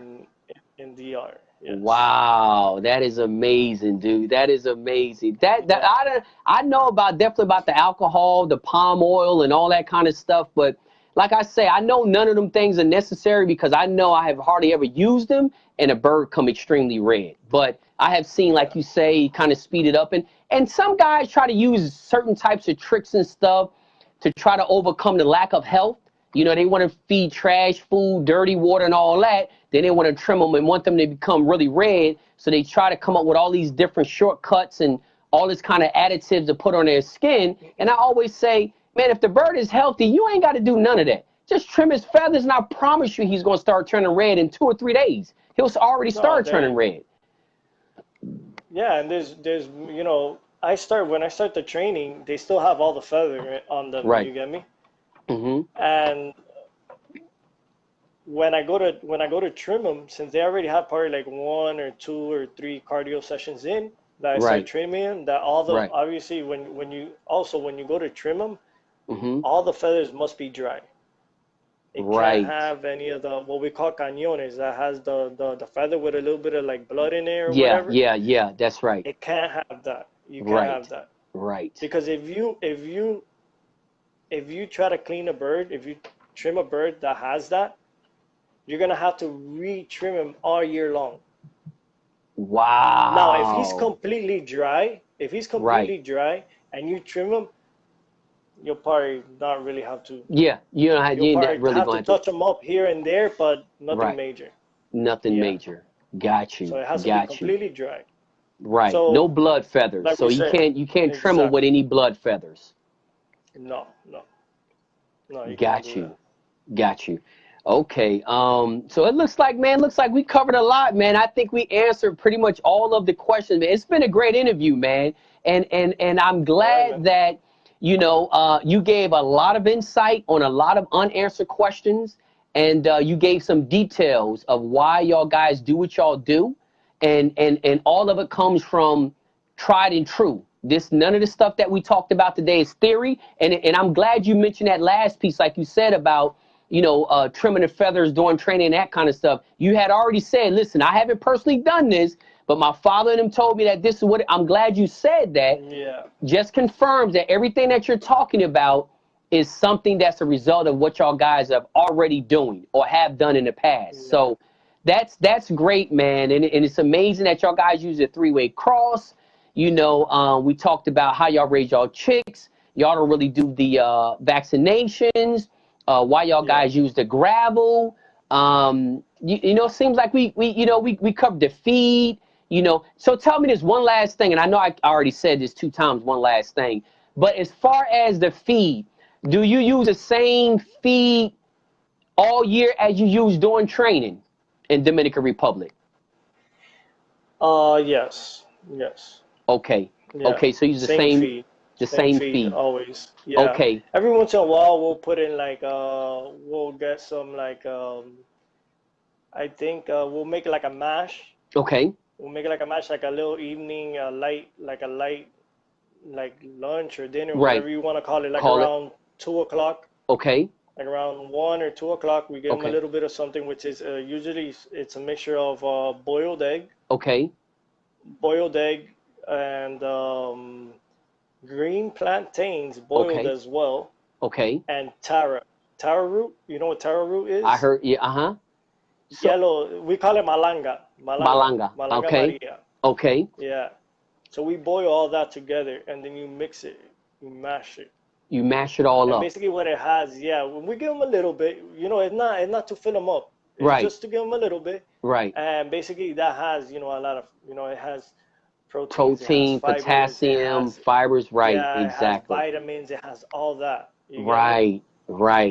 So you give them that. Exactly. That's like a midday snack or something like that you give them. Exactly. First is the first meal. Always one of the main things that we always try to do is always be punctual with everything. Okay. So if the bird is gonna get it gets fed at 7:30 in the morning. Right. There's only we can only have like a 30-minute window. Okay. So then it's from 7:30 to 8. Right. We can't go past that, and it has to be every day. Every single day. Because if animals, they get used to that. Right. You get me? That's right. So then if you try to move it, let's say, okay, no, I'm not gonna do it in the morning, I'm gonna do it in the afternoon. You're gonna start seeing fluctuation in weight real bad. Yep. Right. You get me? They'll lose weight, you know, things like that. You don't want that. You don't want that. Try to keep, you know, it has to be a regimen. You get me? Right. Now that's a very, very valid point, man. You're exactly right. you got, I mean, they're animals, so they live on habit and instinct. And that's the reason why it works when you got them on a regiment, and the reason why it doesn't work when you don't have them on a regiment, because animals live by two things, habit and instinct. They like to eat the same thing at the same time every single day. They're not like humans. They ain't got, oh, I got a sweet tooth today, or I want to try this. I tell people, listen, that's a dog. A dog can eat the same dog food for 10 years and don't have a problem with it. I know you want to give them treats and all that, but that's a reflection of you. That ain't a reflection of the dog, because the dog is perfectly fine with the same dog food every day. So you basically giving them the same food, same time of day, a midday snack, and that's pretty much it. Correct. Got you. Well, listen, brother, it has been a pleasure. It has been a pleasure, man, doing this interview. You gave guys a lot of insight to a lot of details on the way Spanish, and I can say Latin or South American countries, because typically all of them is operating kind of the same way with a little bit of tweaks from here and there, but the temperature is pretty much the same in all those Latin countries. You know, the temperature is pretty much the same. So a lot of similarities. The gravel, the feed, the temperature, a lot of that stuff is a lot of similarities. So I'm glad you gave us a lot of insight on that. And it's been I don't know how long this interview is, but I know it's been over an hour. It's probably been well over an hour. Most likely. Yeah, it's been over an hour. Well, no, thank you very much for having me. I really do appreciate it a lot. You know, and for the viewers out there, you know, pretty much, you know, I'm an open book when it comes to this. You know, any questions they have, you feel free to message me. There's no problem. You know, I'll try to help them out as much as I can, or to the best of my knowledge, or whatever I can do for them.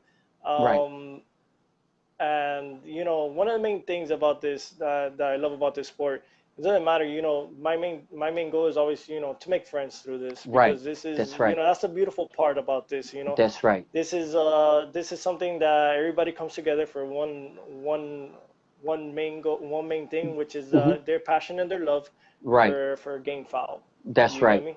And you know, this is something that we got to try to keep on, you know, try to get next generations, you know, see if we could teach our next generations, and and hopefully, you know, they'll be as loving and enthusiastic towards this as we are. You get me?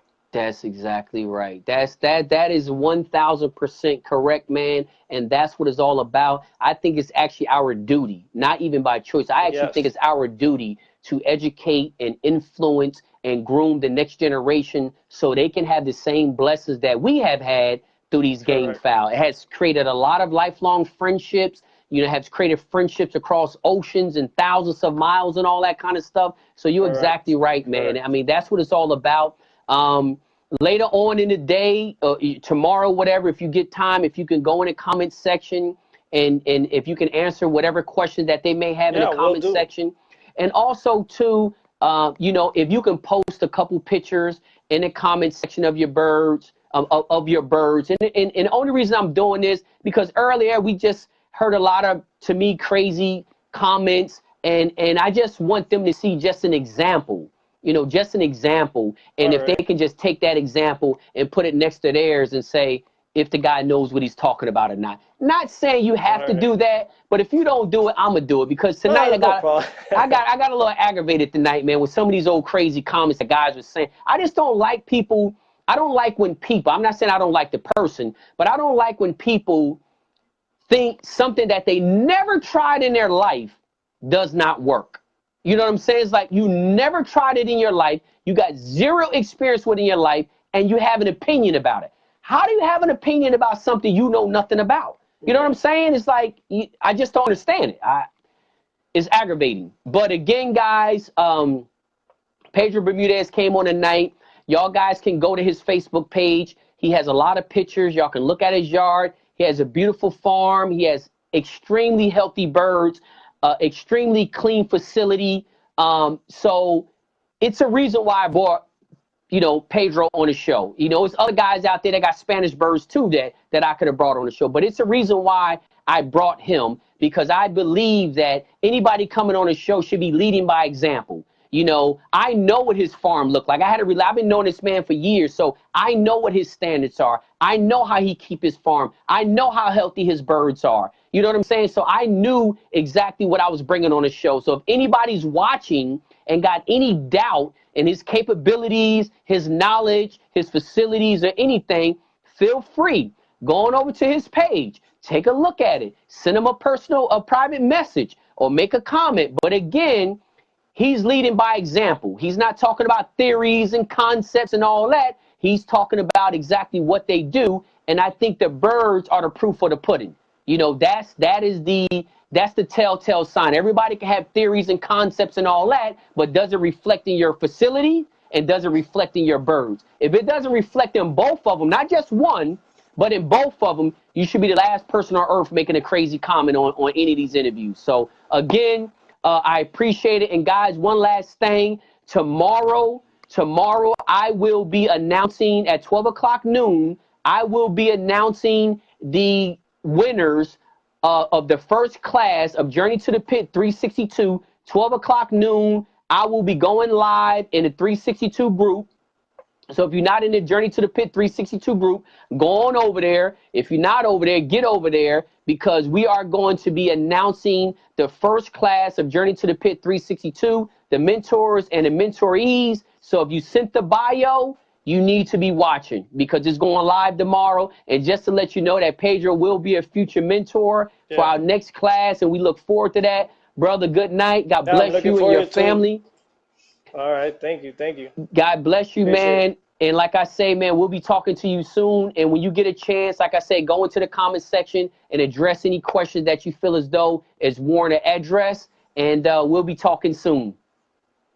All right, man. Thank you very much. And thank you, brother. To everybody. All good right? night, man. Have a good night. Bye-bye.